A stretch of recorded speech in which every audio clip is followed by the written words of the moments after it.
हम ही हस्त, हम ही हस्त, हम ही हस्त, हम ही हस्त। यदि दुनिया में कहीं जन्नत है तो यही है।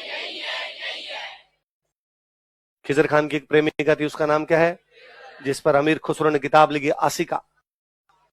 अलाउद्दीन खिलजी इस मामले दुस्साहसी निकला और कहते हैं भाई राघव चैतन्य ने एक दिन पद्मिनी को देख लिया और वो बेहोश होकर गिर गया।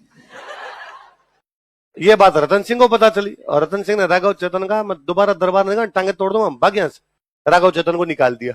राघव चेतन की बेइज्जती भी। अब राघव चेतन क्या करे, तो दुश्मन का दुश्मन दोस्त होता है। मेवाड़ बोलूंगा दुश्मन दिल्ली, दिल्ली का राजा अलाउद्दीन खिलजी। राघव चेतन जाके पद्मिनी की सुंदरता के बारे में किसको बताता है, और ऐसा कहा जाता अलाउद्दीन खिलजी ने इसलिए मेवाड़ पर क्या कर दिया था, आक्रमण। 1540 ईस्वी में एक राइटर है, उसका नाम है मलिक मोहम्मद जायसी। क्या नाम है, यूपी में एक जगह पड़ती है जौनपुर। कौन सी जगह है, तो ये कहां का रहने वाला था, कौन, कहां का रहने वाला है, जौनपुर कहां पड़ता है, अयोध्या के पास में। किसके पास पड़ता है, तो अयोध्या के आसपास का जो इलाका है उसको बोलते हैं अवध। क्या बोलते हैं, इसलिए अवध की भाषा हो गई अवधी। कौन सी भाषा हो गई, और इसने अवधी भाषा में बुक लिखी, बुक का नाम पद्मावत।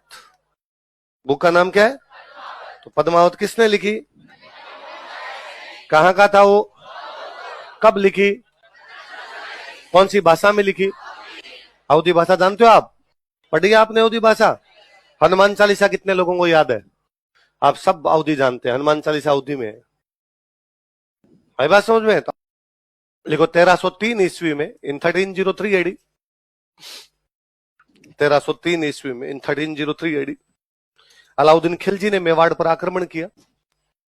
आक्रमण के कारण कॉजेज ऑफ अटैक, मिडिवल हो रखी ना आप तो, मिडिवल इंडियन हिस्ट्री है ना, तो आपने पढ़ा होगा कि अलाउद्दीन दिल्ली का पहला राजा है जो साउथ इंडिया पर अटैक कर गया। अलाउद्दीन से पहले वालों ने साउथ पर कभी अटैक, कारण है आप कभी ज्योग्राफी में नोटिस करेंगे तो नॉर्थ और साउथ के बीच में एक पर्वतमाला विंध्याचल, इसलिए विंध्याचल से नॉर्थ अलग हो जाता है साउथ। और जब ट्रांसपोर्टेशन कम्युनिकेशन नहीं था तो नॉर्थ में बैठ के साउथ कंट्रोल नहीं होगा, साउथ में बैठ के नॉर्थ कंट्रोल पर। अलाउद्दीन खिलजी इस मामले दुस्साहसी निकला और उसने कहां पर अटैक कर दिए थे, साउथ। अब जो दिल्ली वाला साउथ पर अटैक कर गया तो दिल्ली के नजदीक राजस्थान है, राजस्थान पे तो पक्का करेगा। तो अलाउद्दीन खिलजी ने राजस्थान पे अटैक किया या मेवाड़ पर अटैक किया, तो उसका एक कारण था कि वो अपने साम्राज्य को बढ़ाना चाहता है। देखो ये वो समय था, यदि आपने मिडिवल पढ़ी है तो इस समय भारत पर मंगोलों के आक्रमण हो रहे थे, है ना, मंगोल अटैक कर रहे थे। अलाउद्दीन खिलजी जैसे तैसे करके मंगोलों को रोक रहा था। अलाउद्दीन के दिमाग में था खुदा ना खास्ता कल को मंगोल दिल्ली पर कब्जा कर जाए तो अपने जाएंगे कहां, तो उसे आसपास में कोई सेफ हाउस चाहिए था, ऐसा कोई किला चाहिए था जहां पर बैठ के मंगोलों के खिलाफ लड़ सके। चित्तौड़ का किला इस मामले में बेहतरीन है, पहाड़ के ऊपर बना हुआ किला, दुश्मन कैसे भी किले के अंदर चढ़े। अलाउद्दीन को लगा मेरे पास ही किला हो, कल को मंगोल आ जाए, दिल्ली खाली करनी पड़े तो मैं कहां जा सकता हूं, और चित्तौड़ में बैठ के क्या कर सकता हूं, युद्ध कर सकता हूं। युद्ध को बोलते हैं समर, युद्ध को क्या बोलते हैं, क्या बोलते हैं, इसका मतलब चित्तौड़ के किले का सामरिक महत्व था। चित्तौड़ किला कैसा महत्व था, सामरिक शब्द किससे बना है, किससे बन सकता, इंग्लिश वाला शब्द और अच्छा है, स्ट्रेटेजिक। क्या है, अब आप कई बार मेरे पास आते हो, सर अब तो पेपर आ गया स्ट्रेटेजी बता दो, है ना, क्या रणनीति होनी चाहिए। रण, रण का मतलब युद्ध, जहां पे युद्ध की नीति बनाई जा सके वो क्या है, रणनीति अपने आप के अंदर। आज अपना युद्ध क्या है, पेपर। उस समय का युद्ध क्या हुआ करता था, हथियारों से। अलाउद्दीन जानता है कि इस किले में बैठ के युद्ध अच्छा किया जा सकता है, क्योंकि इस किले का कैसा महत्व है। देखो आप कभी मैप देखेंगे तो आप नोटिस करेंगे कि अपने राजस्थान के साउथ में पड़ता है मेवाड़, फिर मेवाड़ के इस साइड में पड़ता है गुजरात, मेवाड़ के इस साइड में पड़ता है मध्य प्रदेश, और मध्य प्रदेश का मालवा, और अपने से ठीक ऊपर इधर पड़ता है दिल्ली। जो भी दिल्ली में राजा बनता वो कोशिश करता गुजरात मालवा पे कब्जा कर ले। कहां कब्जा कर ले, गुजरात और मालवा। क्यों, गुजरात मालवा में पैसे हैं, कारण मैंने बताया था, गुजरात के साइड में अरब सागर है, अरब सागर है तो इसका मतलब उनका विदेशी व्यापार होगा, जो पानी के पास होंगे वो क्या करेंगे, विदेशी व्यापार। मालवा में आप पढ़ते हो काली मिट्टी है भाई साहब बहुत अच्छी, इसलिए फसलें बहुत अच्छी होती है, फसलें अच्छी होगी तो टैक्स ज्यादा, व्यापार ज्यादा होगा तो टैक्स ज्यादा, टैक्स ज्यादा राजा के पास तो सेना ज्यादा, सेना ज्यादा तो साम्राज्य का विस्तार। तो जो दिल्ली में राजा बनता है वो कहां कहां पे कब्जा करना चाहता है, गुजरात और मालवा। गुजरात और मालवा जाने का दिल्ली से जो रास्ता था वो मेवाड़ होके जाता था, कहां होके जाता, पर गुजरात मालवा दिल्ली से दूर पड़ते, इसलिए कोई राजा दिल्ली बैठ के गुजरात मालवा को कंट्रोल नहीं कर सकता था। अलाउद्दीन दिमाग लगाता है, अलाउद्दीन लगाता है कि यदि मैं मेवाड़ पे कब्जा कर लूं, चित्तौड़ पे कब्जा कर लूं तो चित्तौड़ में अपना एक बंदा छोड़ दूंगा, वो कहां पे कंट्रोल कर लेगा? गुजरात। वो कहां पे कंट्रोल कर लेगा? चित्तौड़ की या मेवाड़ की लोकेशन ट्रेड रूट पर है। किस पे है? व्यापार का मार्ग जाता है। कौन सा व्यापार का मार्ग? दिल्ली से गुजरात, दिल्ली से मालो। हर राजा उस समय चाहता था व्यापार के रूट जो उन पे कब्जा हो। रूट पे कब्जा होगा तो व्यापार अपना, व्यापार अपना तो टैक्स अपना, टैक्स अपना तो धन अपना, धन अपना तो सेना बड़ी, सेना बड़ी तो अपने साम्राज्य का क्या हो जाएगा? विस्तार। अलाउद्दीन इस ट्रेड रूट पे क्या करना चाहता है? कब्जा। कौन कौन से ट्रेड रूट? दिल्ली से मालवा, दिल्ली से गुजरात। देखो अलाउद्दीन खिलजी 1299 में गुजरात पर अटैक करता है। कहां पर अटैक करता है? उस समय अपने मेवाड़ का राजा था, उसका नाम था समर सिंह। क्या नाम था? रतन सिंह का पिताजी राजा था, रतन सिंह के पिताजी का नाम क्या था? समर सिंह। कहां का राजा है? मेवाड़। अलाउद्दीन कहां जा रहा है अटैक करने के लिए? गुजरात। कब की बात है? तो दिल्ली से गुजरात जाने का रास्ता किसके अंदर से? मेवाड़। आप किसी के राज्य के अंदर से होके जाएंगे तो उससे परमिशन मांगेंगे। तो अलाउद्दीन ने किससे परमिशन मांगी? समर सिंह। भाई मैं गुजरात जा रहा हूं, जाने की जगह देते। समर सिंह ने कहा नाथी का बड़ा थोड़ी, ऐसे कैसे जा सकता है यार, हमारा इलाका है। तो उसने कहा तो क्या करना पड़ेगा? तो समर सिंह ने कहा टैक्स लगेगा। क्या लगेगा? Toll tax. आज भी लगता है। आप जयपुर से जोधपुर जाते हो, रास्ते में 10 जगह सरकार टोल टैक्स लेती है। सरकार कहती है हमारी रोड के ऊपर से जाओगे टैक्स दो। समर सिंह ने सेम कहा मेरे रास्ते पे जाओगे तो मेरे को क्या देना पड़ेगा? अलाउद्दीन ने कहा स्टाफ, मैं राजा तू राजा, इतना तो भाई बंधु चलता ही है। समर सिंह ने कहा टैक्स दे, चुपचाप चला जा। अलाउद्दीन बेचारा टैक्स देता है, गुजरात जाता है, जम के लूटता है गुजरात को, अपना धन लेके दिल्ली चला जाता है। अलाउद्दीन तो इस बात को शायद भूल भी जाता, पर भाई साहब जनता जीने नहीं देती जी। अब अलाउद्दीन कभी अपने दरबार में बैठ के कहता कि मैं हिंदुस्तान का सबसे बड़ा राजा हूं, और जो आगे आगे उसके मंत्री बैठे रहते वो मुंह के हाथ लगा लगा के हंसते। कैसी बातें कर रहा है अलाउद्दीन? किस बात की हंसी आ रही तुम्हें? हो गया है वो कोई पुरानी बात याद आ गई थी। कौन सी बात याद है? वो टोल टैक्स होता ना एक। अलाउद्दीन को लगता है यार जब तक मेवाड़ से बदला नहीं लिया ये लोग हंसते रहेंगे। अलाउद्दीन दिल्ली में सिंपली गली में घूमे तो बच्चे पीछे से आवाज लगा दे टोल टैक्स है। समर सिंह। अलाउद्दीन कहां जा रहा था? अब मुझे बताओ, समर सिंह अलाउद्दीन से टैक्स ले लेता है, तेज सिंह बलबन को हरा देता है, जैतर सिंह नासिरुद्दीन महमूद और इल्तुतमिश दोनों को हरा देता है, तो मेवाड़ शक्तिशाली हो रहा है कमजोर हो रहा है? अलाउद्दीन खिलजी ये कैसे चाहेगा कि दिल्ली के ठीक पास में मेवाड़ और मेवाड़ शक्तिशाली हो जाए? हर राजा चाहता है कि उसका पड़ोसी कभी भी शक्तिशाली होना। तो अलाउद्दीन मेवाड़ की जो बढ़ती हुई शक्तियां उनको क्या करना चाहता है? कंट्रोल, दबाना चाहता है उनको। लिखो ये भाई मुख्य मुख्य कारण पढ़ो, देखिए क्या क्या कारण, दोबारा पढ़ो एक बार। अलाउद्दीन साम्राज्य का चित्तौड़ के किले का कैसा महत्व है? वो कौन से मार्ग पर स्थित है? व्यापारिक मार्ग। कौन से व्यापारिक मार्गों पे? और समर सिंह ने गुजरात जाते समय क्या ले लिया था? और मेवाड़ की बढ़ती हुई शक्तियों को।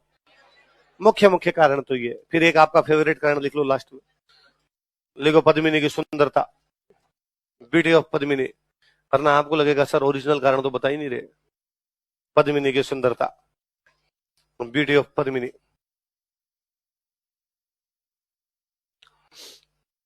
पर यदि कभी मेंस में क्वेश्चन आ जाए अलाउद्दीन ने आक्रमण क्यों किया था, पहले ऊपर वाले 5 लिखने हैं, लास्ट में जगह बचे तो पद्मिनी लिखनी है। हालांकि मुझे पक्का यकीन है यदि ये क्वेश्चन आ गया पद्मिनी लिखोगे, क्योंकि बाकी तुम्हें याद ही नहीं रहेंगे।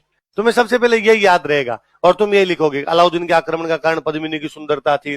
सुंदरता के चक्कर में कई बार अटैक हो जाते हैं। अब भी ऐसे अटैक यदा कदा देखने को मिल जाते हैं, पर फिर आपके दिमाग में आएगा कि नहीं यार सर ने कहा था कारण दूसरे हैं, पर आपको कारण याद आएंगे नहीं तो आप वापस लिखोगे। हालांकि कई अन्य कारण भी जिम्मेदार थे, लेकिन फिर भी सुंदरता तो सुंदरता ही होती है। और ध्यान रखना है, बाकी कारण लिखने आई समझ में? ठीक है। अब भाई अलाउद्दीन ने अटैक किया, तो अपने यहां लड़ने के 2 तरीके थे। एक तरीका तो यह था कि यदि आपकी सेना बराबर है तो मैदान में जाके लड़ो, जैसे भूताला का युद्ध, इल्तुतमिश जैतर सिंह लड़ लिया आमने सामने जाके उसके अंदर।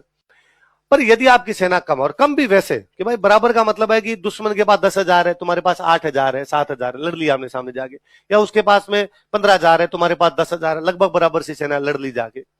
पर कई बार ऐसा होता है कि आपके पास है 8,000, दुश्मन लेके आ गया 1,00,000, तो आपको पता है कि अपनी पार तो पड़ेगी नहीं। अपने किले इसलिए ऊंचे ऊंचे बनाए हुए थे, इतने मजबूत किले बनाए हुए हैं कि भाई किले के अंदर अगला घुस नहीं सकता। तो अपने को पता चला अलाउद्दीन 1,00,000 फौज लेके आ गया, अपने पास 8,000 है, अपने मैदान में जाके लड़ना नहीं है, किले के गेट किए बंद, अब किले के अंदर बैठे। सारी की सारी पब्लिक जो होती है उसको अंदर शिफ्ट कर लेते। आप चित्तौड़ का किला कभी देखने के लिए जाओ, उसके अंदर खेती होती है, लिविंग फोर्ट है वो। कैसा फोर्ट है? तो पूरी पूरी पब्लिक को अंदर आ जाओ, क्योंकि पब्लिक यदि बाहर रहेगी तो राजा पर वो बाहर जो बंदा है वो परेशान करेगा। अब पब्लिक अंदर, राजा की सेना अंदर, किले के गेट बंद किए, अंदर बैठे, दुश्मन नीचे आके बैठा है, दुश्मन ऊपर चढ़ नहीं सकता, ऊपर चढ़ने लगे तब तो ऊपर से आप बाटे मारो तो भी मार दो। इसलिए अब दुश्मन वेट करता कि किले के दरवाजे कब खुलेंगे, एक न एक दिन तो इनको किले के दरवाजे खोलने पड़ेंगे, खोल के बाहर आएंगे तब मैं इनको मार दूंगा। अच्छा, अपने ये कहते कि भाई हमें बाहर जाने की आवश्यकता है नहीं, हमारे किले के अंदर अनाज पड़ा है, किले के अंदर पानी पड़ा, तो हम बाहर क्यों जाएं, व्यवस्था अंदर हो रखी है। अब दुश्मन बाहर महीने भर 2 महीने बैठा रहता, फिर उसको लगता है कि यार पार पड़ेगी नहीं, तो बेचारा चुपचाप यहां से उठ के चला जाता। अलाउद्दीन इस बार 8 महीने बैठ गया था। कितने महीने बैठ गया? 8 महीने तो उसने गहराई डाल दिया था बाहर। अब 8 महीने गहरा डाला, बाहर से कोई सप्लाई अंदर हो नहीं सकती, अंदर का सामान कभी तो खत्म होगा। फिर जब पूरी पब्लिक अंदर बैठी है तो फिर सामान समाप्त होना ही है, तो अनाज और पानी समाप्त हो गया। क्या समाप्त हो गया? अनाज और पानी।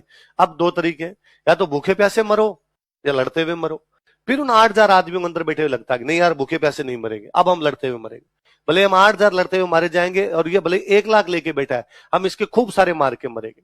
और ऐसी जो लड़ाइयां, आपने उन लड़ाइयों के नतीजे वैसे हैं कि 8,000 अपने वाले लड़ते हुए मारे गए, पर अगलों के 16 मारे, 24 मारे, 32 मारे, यू भयंकर एक एक आदमी को कुछ 4-4 मारे हुए वैसे। और मैं कहता हूं ये आप खुद पे भी कभी अप्लाई कर लेना। भले मैं कहता हूं आप अकेले हो और 5 आदमी आपको मारने के लिए आ गए, और आपको पक्का पता है मैं तो मरूंगा, आप कैसे भी जिंदा बचूंगा नहीं, आपके दिमाग में पहला थॉट ये आएगा कि इनके 2-3 लेके मरूं, हथियार नहीं तो बट के बदलूं पर खा जाऊंगा, है ना, कैसे न कैसे खाऊं पर इनको बाइल। हर आदमी सोचेगा यार मैं मर रहा हूं तो इनका कुछ तो नुकसान करूं, तो आपने फिर लड़ाइयां ये होती। पर अब इन लड़ाइयों में एक दिक्कत दूसरी आई। पहले अपनी जो भी लड़ाइयां थी, राजाओं की जब आपस में लड़ाई होती है, एक राजा दूसरे राजा से लड़ रहा है, क्या हो सकता है इस लड़ाई में? ये राजा इस राजा को हरा देगा, ये राजा इस राजा को मार देगा, ऐसा ही कुछ होगा।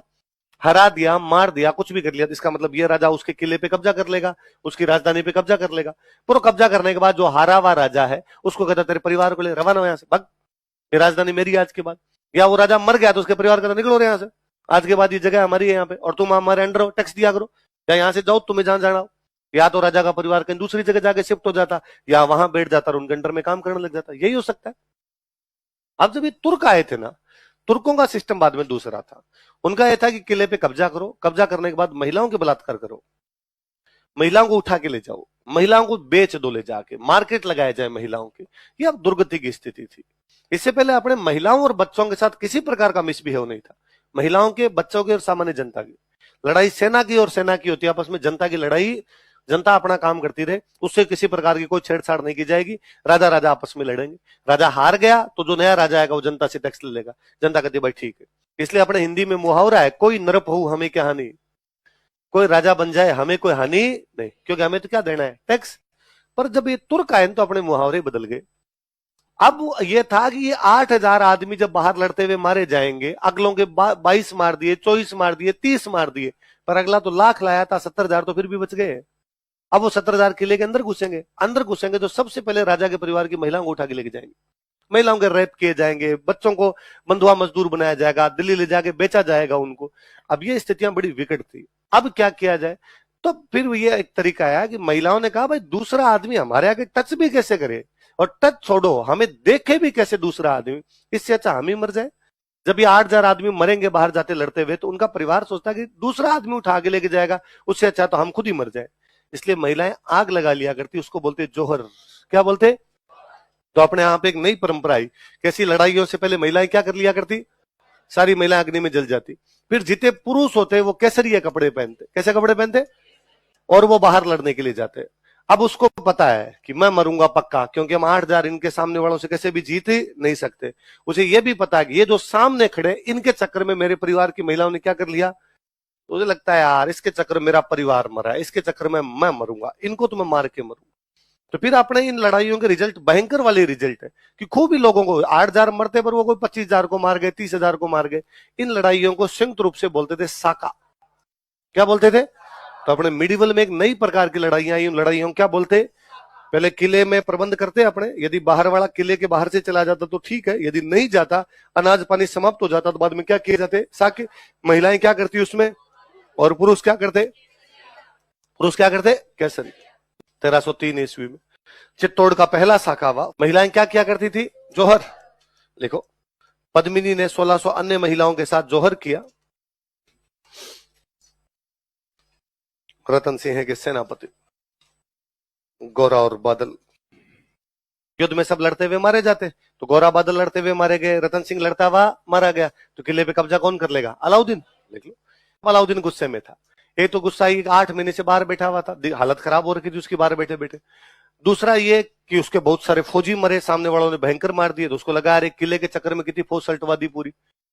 अब वो किले के अंदर आया तो उसने कहा कोई बात नहीं, फौजी मरे तो मरे, इस राजा के तो पूरे परिवार की महिलाओं को उठा के ले जाऊंगा। पर अंदर आके देखा तो अंदर कुछ ही नहीं, राख है। तो उसको और लगा कि यार अब इस आक्रमण में अपने को तो कुछ ही नहीं मिल रहा है, यहाँ पर अपना नुकसान ज्यादा हो रहा है उल्टा। तो अब गुस्सा किस पे निकाले? तो मैंने बताया जनता को किले के अंदर शिफ्ट कर दिया करते। तो चित्तौड़ की निसहाय पब्लिक, निर्बल पब्लिक, निरही जनता, जिनका युद्ध से सीधा सीधा कोई लेना देना नहीं, उसने बाहर निकाले, सबको काट दिए। उसने 30,000 लोग काटे। यहाँ पे कितने लोग काटे, कितने लोग मरवाए? 30,000 लोग कटवाए उसने। आप सामान्य जनता जिसका युद्ध से सीधा सीधा कोई लेना देना नहीं, घरों से बाहर निकाल के सब काट दिए गए। कोई 30,000 लोग काटे। कितने लोग काटे उसने? 30,000 लोग। जलियांवाला बाग पता है आपको? जलियांवाला बाग में गोली चलाने वाला बंदा कौन था? General Dyer. किसने गोलियां चला दी? General Dyer. मॉडर्न हो गई क्या आपके? नहीं हुई, पर आप जनरल डायर का नाम जानते हो। क्यों? क्योंकि 3rd क्लास से हम पढ़ते हैं कि जनरल डायर ने निहत्थे लोगों पर जलियांवाला बाग में गोलियां चला दी थी। कितने लोग शहीद हुए? मैं बता देता हूं, 379। कितने लोग हुए थे? पर हम कहते हैं ये तो अंग्रेजों का आंकड़ा गलत है भाई साहब, झूठे थे अंग्रेज, झूठी बात लिख के गए। हम कहते हैं 1500 लोग शहीद हुए। कितने हुए? कोई कहता 1000, कोई कहता 1500। अपने बड़े बड़ा आंकड़ा लेते हैं तो भी कितने शहीद हुए? 1500। कितने लोग? मतलब जनरल डायर ने हमारे कितने निहत्थे लोगों को मार दिया था? कितने लोगों को? इसलिए हम डायर को आज भी बुरी नजरों से देखते हैं। और हमें बच्चे बच्चे को डायर का नाम बताएगा। डायर वो आदमी था जो साहब जलियांवाला बाग में गोली चला गया हमारे। इसलिए आज भी अपनी सरकार यदि किसी भी इस प्रकार गोलियां चला दे, निहत्थे लोगों को, निर्दोष लोगों को मार दे, तो हम कहते हैं सरकार डायर बन चुकी है। सरकार क्या बन चुकी है? कभी तो कहें सरकार अलाउद्दीन खिलजी बन चुकी है। कभी तो अपना इतिहास ये बताता कि 30,000 निर्दोष कटवा गया, 1500 से पता नहीं कितने गुणे ज्यादा है। हिस्ट्री यह भी विषय है कि उसमें क्या बताया जाता है, क्या छुपाया जाता है, यह भी कला है। उल्टा हमें अलाउद्दीन के बारे में यह पढ़ाएगा, अलाउद्दीन खिलजी के सुधार, क्या क्या सुधार किए थे अलाउद्दीन खिलजी ने। अब ये बताते ना आप, निहत्थे लोग, निर्दोष पब्लिक, जिसका सीधा सीधा कोई लेना देना नहीं, महिलाएं बच्चे बलात्कार कर करके फेंक दिए गए। 30,000 लोगों को तुम कत्लेआम करवा के, नरसंहार, जिनोसाइड है साफ साफ। पर फिर भी इतिहास में अलाउद्दीन खिलजी जैसे लोगों को रोमांटिसाइज किया जाता है, उनके बारे में फिल्में बनाई जाती है। फिल्में बनाई जाए कोई दिक्कत नहीं, पर आप फिल्मों में अलाउद्दीन खिलजी जैसे लोगों को हीरो दिखाते हो। अलाउद्दीन खिलजी जैसे लोगों को कूल, लोगों को लगता है इसको फॉलो किया जाना चाहिए, इसके कपड़े, इसके बाल, इसकी हेयर स्टाइल कितनी अच्छी है। होना यह चाहिए कि मूवी देख के कोई बाहर निकले उसको घृणा हो अलाउद्दीन खिलजी जैसे चरित्रों से। यार कैसे कैसे लोग हमारे राजा बन गए थे। उससे भी अजीब, मुझे बड़ा अजीब लगता है कि राजाओं के राज में युद्ध हुए हैं, सब राजाओं ने मारे कटे हैं, पर सेना की लड़ाइयां हैं, सेना, एक सेना दूसरी सेना को मारती है। पब्लिक को कब मारा जाता है? और पब्लिक, अशोक के कलिंग के युद्ध में पब्लिक मर गई थी, उसको इतना रिग्रेट फील हुआ कि उसने युद्ध करने बंद किए। मैं आज के बाद हथियार के हाथ नहीं लगाऊंगा। ऐसे कैसे हो सकता है कि निर्दोष पब्लिक को मारना पड़ जाए, उसके अंदर युद्ध नहीं करेंगे।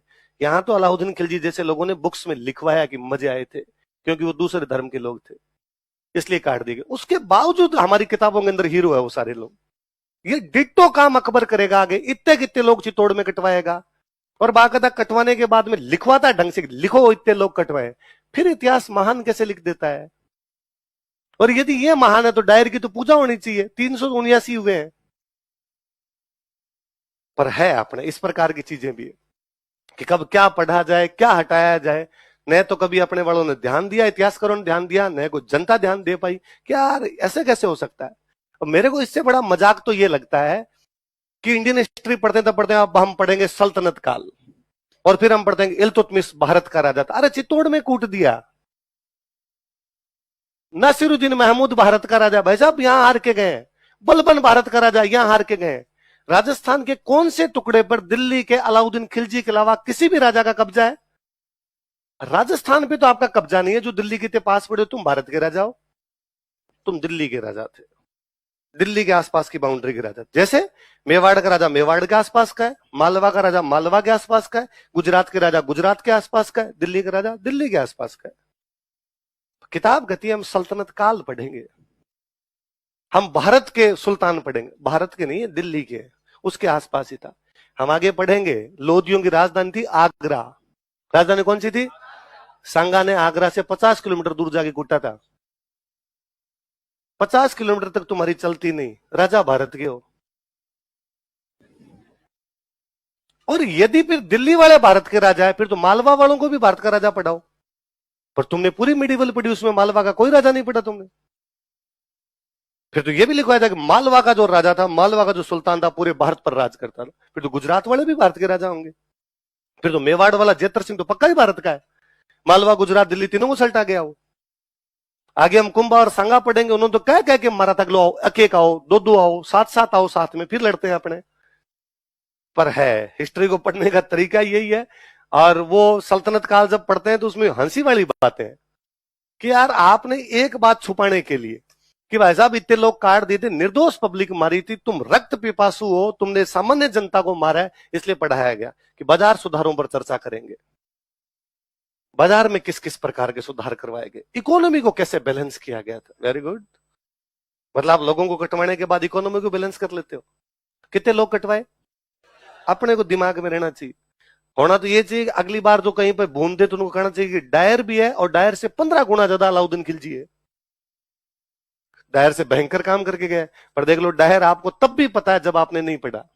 अलाउद्दीन खिलजी पढ़ने के बाद भी लोगों को नहीं पता होता कि ऐसा कुछ है। इसलिए इतना वो अजीब सा है मध्यकाल अपने आप के अंदर कि यूं लगता है कि यार मजाक सी बना के रख दी इतिहास की, कि जो आया वो अपने हिसाब से कुछ इसके बारे में बता के चला गया।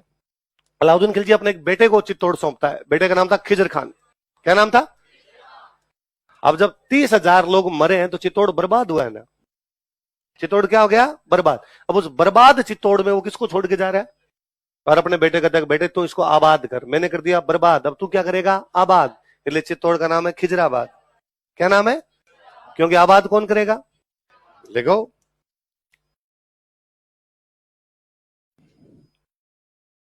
नाम बदल कर क्या कर दिया?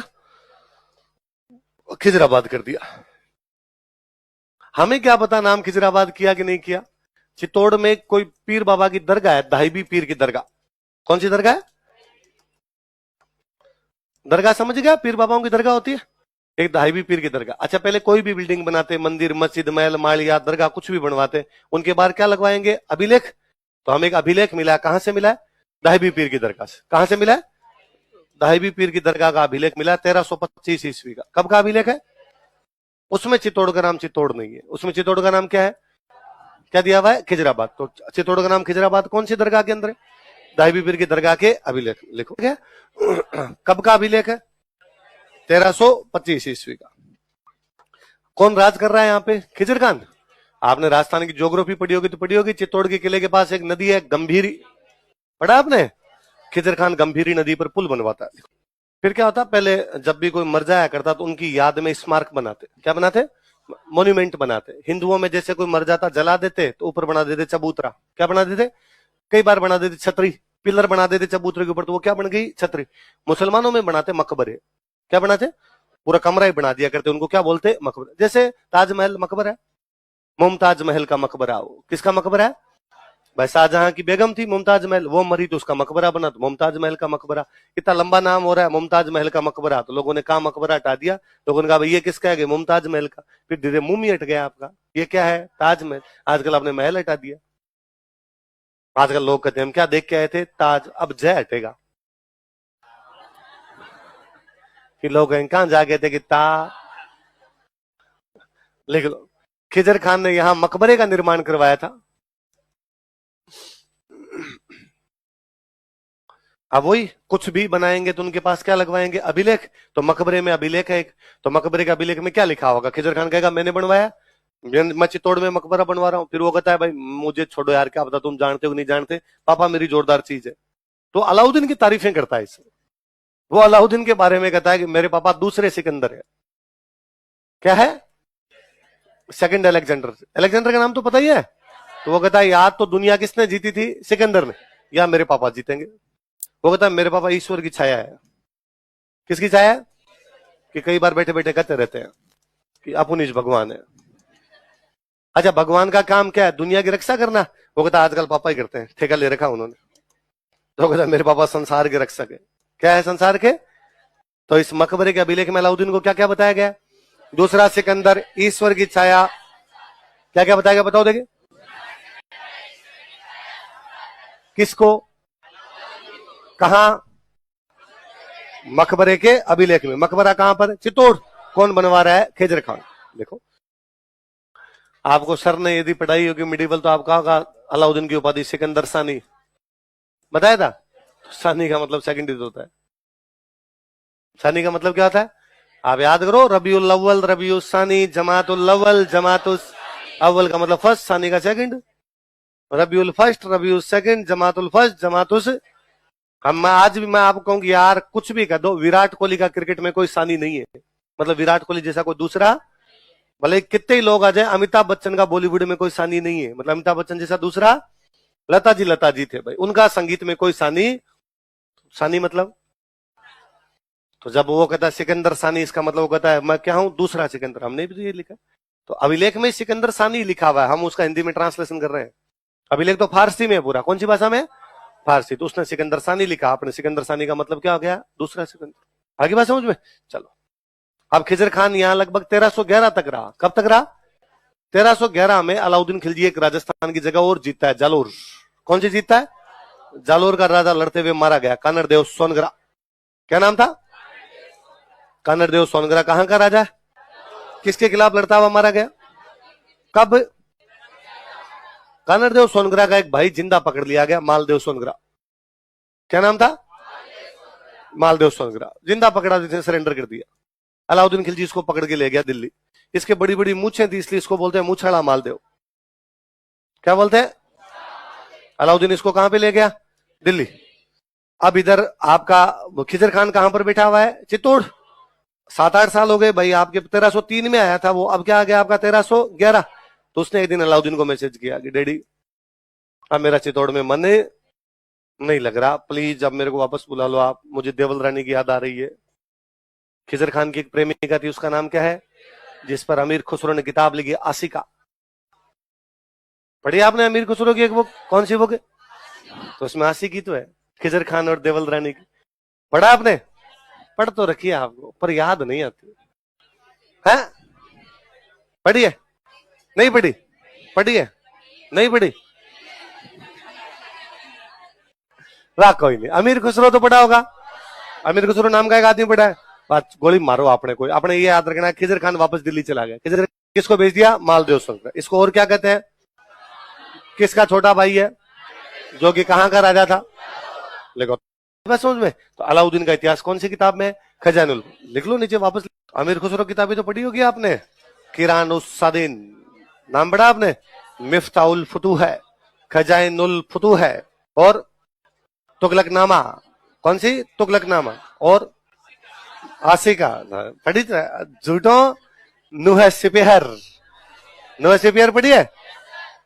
हमी अस्त, हमी अस्त, हमी अस्त। बर्रू है घर फिर दोस्त, बर्रू है जमी अस्त, हमी अस्त, हमी अस्त, हमी अस्त। यदि दुनिया में कहीं जन्नत है तो यही है। कौन सी किताब में ऐसा लिखता है वो? नुह सिपहर। कौन सी किताब में? वो अमीर खुसरो भाई आपका।